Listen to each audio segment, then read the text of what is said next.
Okay, let me start with textbooks.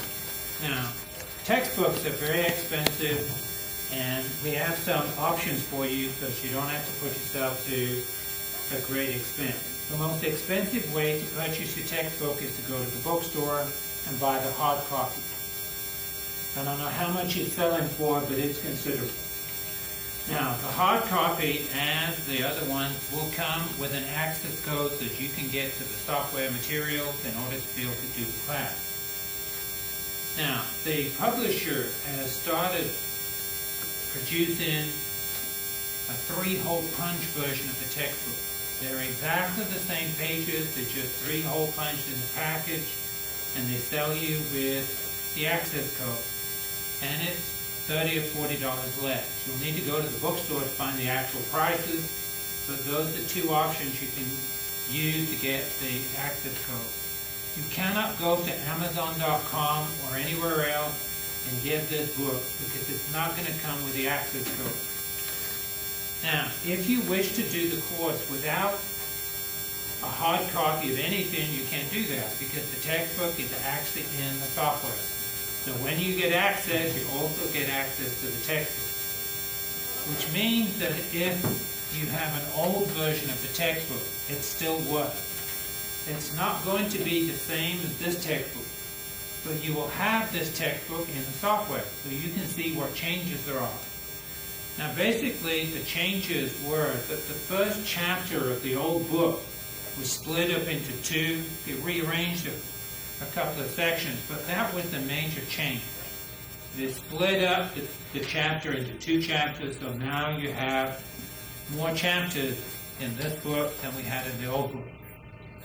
But that's a minor change. You can find the right section if you want, using the ebook, and therefore if you can pick up, really want a hard copy, you can pick up an old version very cheaply, then that would be a way of keeping your costs down.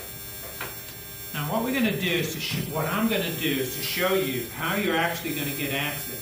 Now you've all registered for the course at COM. They're all members of either 1314 section 001 IN or 002 IN. Both sections are going to be with Tom. He's going to be the instructor for both sections. So he's going to take care of both sections. Now, as you register, you'll all register exactly the same way, no matter which section you're in. So the name of the course at Course Compass is not necessarily going to be the same as yours when you registered at COM. If you're in 1314.001, they're going to match exactly. But if you're in 1314.002, they don't match because you're now going to be called 001. And that's really just to make things a little easier for Tom as he handles the material. Now, what I want to do is to show you this.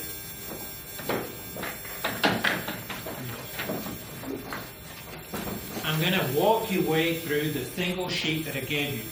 Tom gave you a syllabus. Now, this single sheet, you can make notes on it, but all it is to orientate you on how to get into the system, and then I'm going to show you how you're going to use the software. You click on Get onto the website through Pearson, MyLab, and Mastering.com. If you type CourseCompass.com, it will take you there as well. Just click on Course Compass, and it takes you to the sign-in screen. Now you'll notice what they've done is they just give it a different color every time you log in. But the only time that you need to click under Register is the very first time.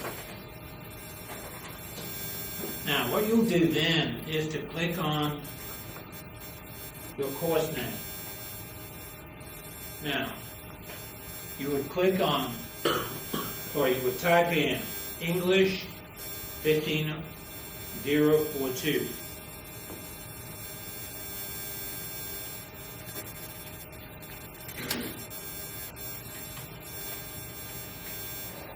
And then click Continue. Now, if you already had an account, and you would do in the class again, this is where you would type the username you picked the last time and your password. Now, since you're not continuing a course, you're going to create a new account. Click Create Account, and then this is where you will put in an email address, and this is the one that you will use. This is your personal one, the one that you would like email sent to. It doesn't have to be a com email account. It's probably best if you use the email account that you would normally use. So if Tom sends you an email, he wants it to go to an account that you're going to get the email from.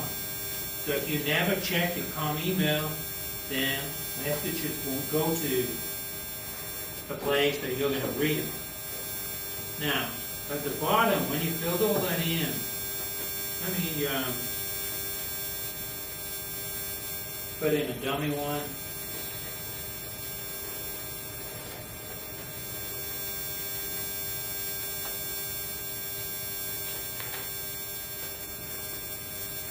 Now, it's suggested that you use your username. You can use whatever you think you can remember. But the author suggested you may want to use your email address, because you already know what it is. And it's easily remembered. Then you're going to choose password.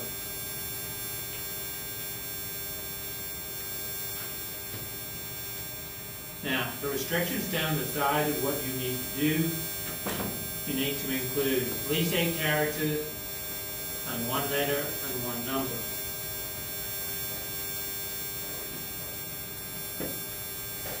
And then you re-enter the password.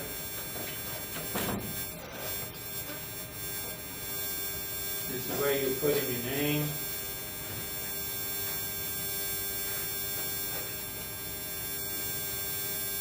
Jane Doe. There'll be a security question. You drill down and you've got some options where say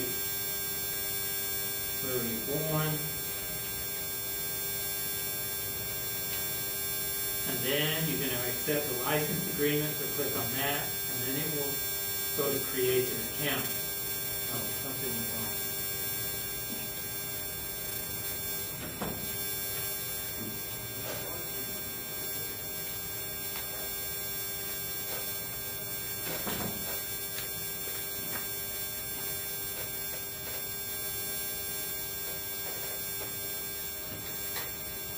Well, I don't want to go through all that again.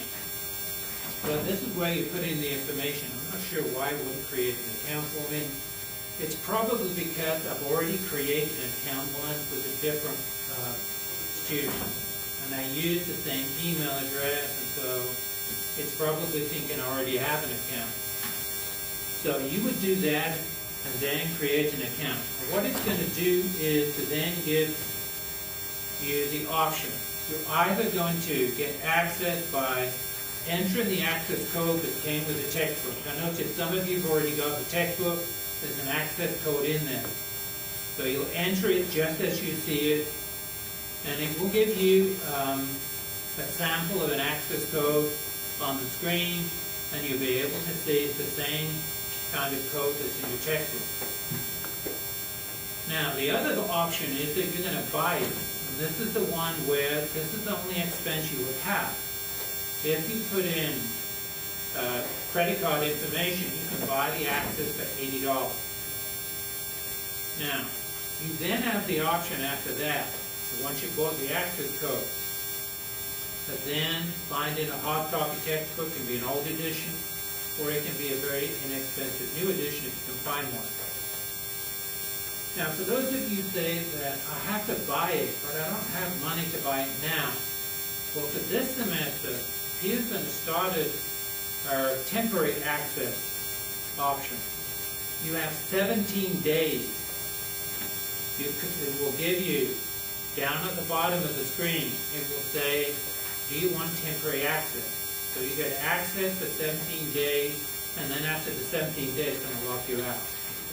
So if you're in the situation where you cannot buy, you've already paid for the course at COM, but you can't afford any more money. So my suggestion is take the temporary access. You'll get access just like any other student that bought the access for $80. And then sometime during that, it will keep reminding you, do you want to pay for the class? And then you get the option of paying for the class at a later date. So you just have a little over 2 weeks to get that done. Now, what I'm going to do is to enter the class, but not with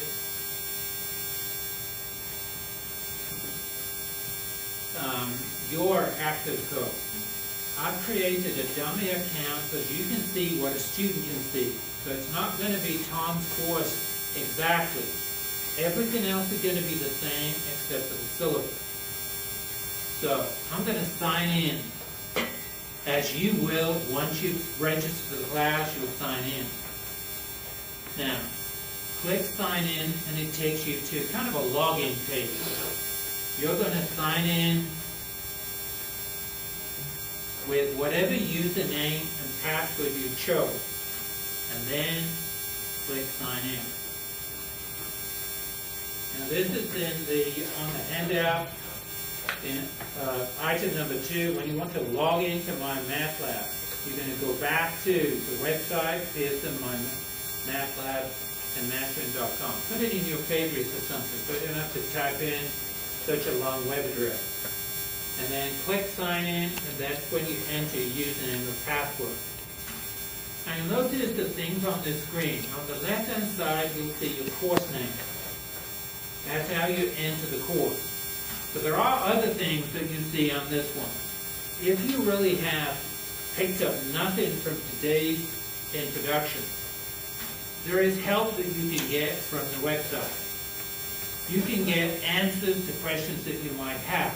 You click on and then take a look at it.